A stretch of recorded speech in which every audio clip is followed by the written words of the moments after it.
Hi everyone, it's Kasia from TaraMap.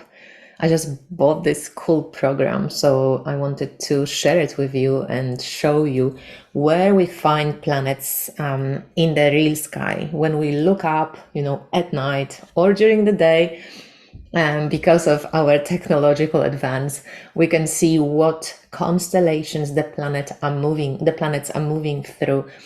I'm using here midpoint method by Aten Chimenti. What that means, constellations sometimes, they kind of go one over the other, where Aries finishes or Pisces starts, they nearly kind of like they cross over. They're very close to one another.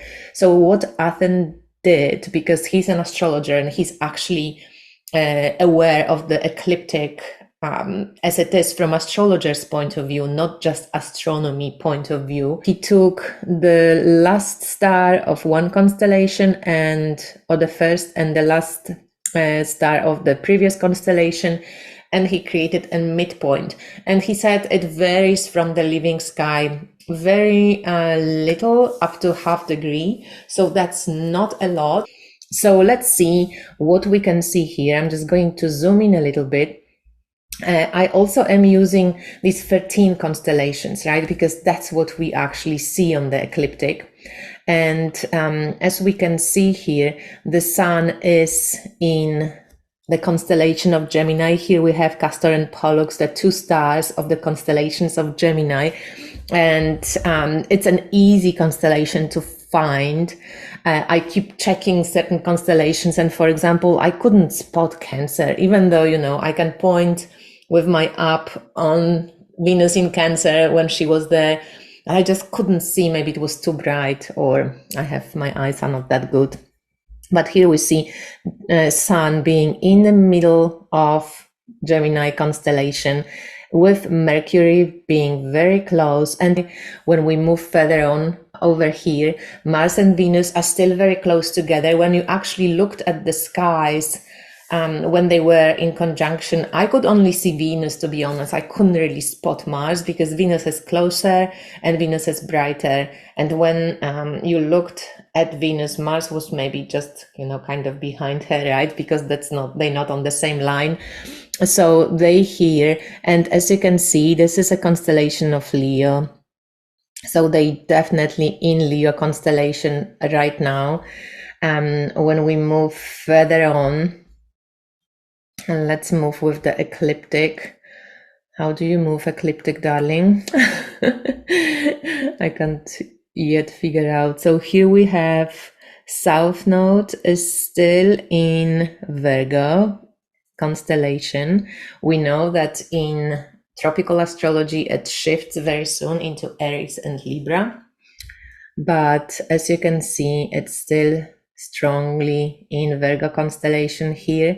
Here we have that Scorpio and Ophiuchus split in half.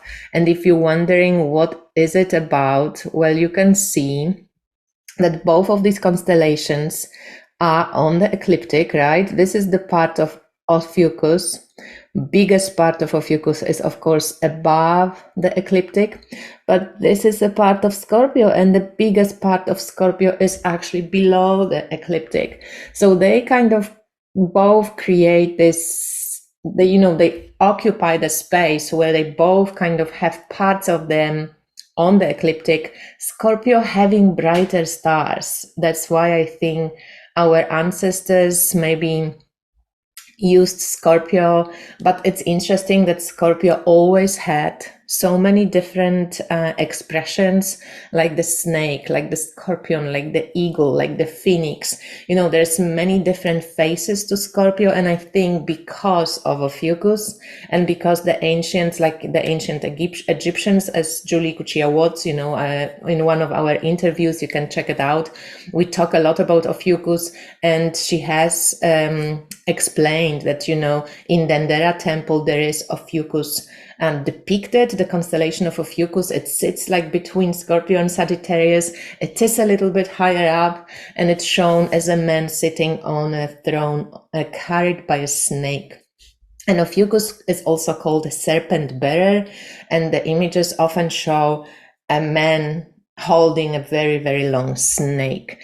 So here we have Ophiuchus and Scorpio, nothing in it. We see that Pluto is dancing in between Sagittarius and Capricorn. In tropical astrology, we used to Pluto being at the end of Capricorn and dancing in between Capricorn and Aquarius. But here we see that it's just moving in and out of Sagittarius, as it's moving in and out in tropical astrology of Capricorn and Aquarius. The moon has moved into Capricorn, so it's moving now through the constellation of Capricorn.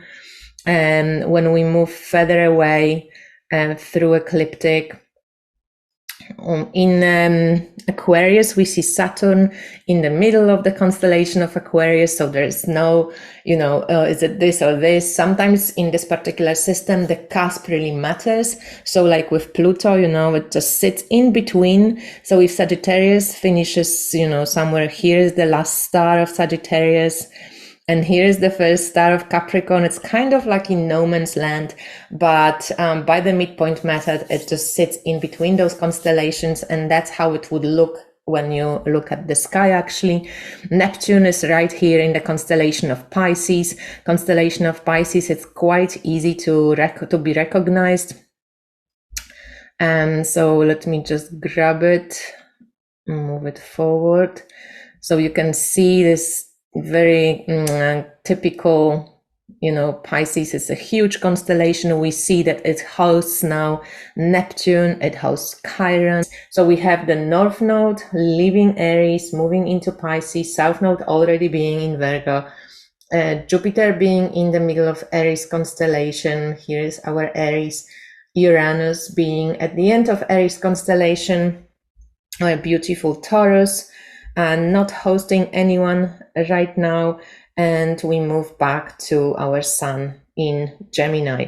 So this is just a quick little update where everything is. I am going to try and record some videos for you with some more information about constellations, about how we find our ways between these two systems, right? Because tropical astrology is not connected to the stars anymore. It's not really connected to constellations. It's a like artificial division of the skies into 30 degrees for each sign. As you can see, signs and constellations were connected at some point. I feel constellations informed the signs and what the signs mean and how they are, like how they influence us. So the sun right now is in Gemini, and when we look at the realms of like astrological realms, and this is also a method invented by Karni Zor, and I really like it because it's more like taking the whole chunk of the sky, not just the little stars here, but there is like behind and before, and making it a little bit more like a tunnel or like a channel.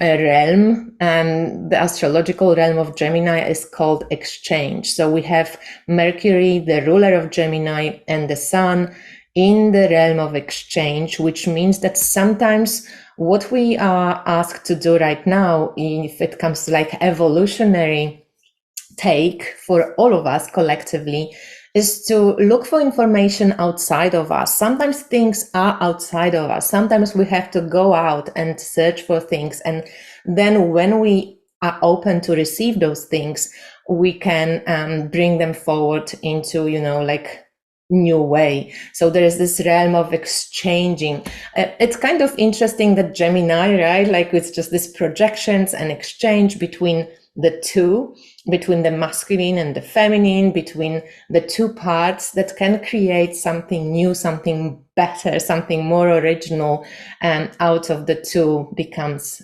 something third, gets born. So this realm of exchange with Sun and Mercury here, it's an interesting one. It's a good energy to study. It's a good energy to go out there and search for things, for answers, for ask questions, educate yourself, and ask for help that is outside of you. And also look outside of your own precipice, like see beyond what you think is possible, what you think is normal, what you think is the truth. and see what's beyond it. So with Leo, Mars and Venus dancing together, there is a lot of hot energy going on in our relationship spheres as well. So depending, of course, if you are able to enjoy your relationship right now, this is a beautiful time for the romantic gestures, for, being expressive about your love, for pleasing and enjoying themselves and celebrating the relationship. If you're having some issues in your relationship, the emotions may run high, right? Because it's Leo energy. It's a fucking drama queen. And Leo, evolutionary, is the realm of nobility, and it asks us in the relationships as well, but also within ourselves, to arrive at a place when we feel that everything is okay, everything is as it should be, that everything that led to this moment made us kind of appreciate what is. And if you want to change something, come to the change from this place of the heart, of acceptance of what is, first of all.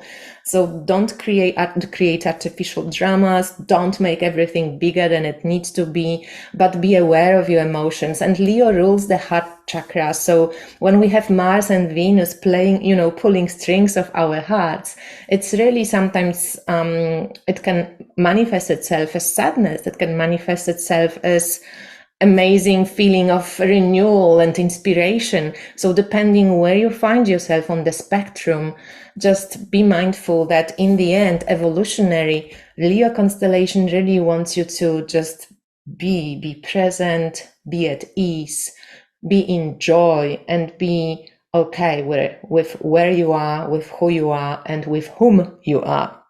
So I'm going to stop on this one. It's just a trial. Let me know what you think about this type of format. Are you interested in the constellations? Are you interested in the connection, your connection to the stars? If you are, I have this special reading. It's called Spiral Astrology Reading. I will link it below.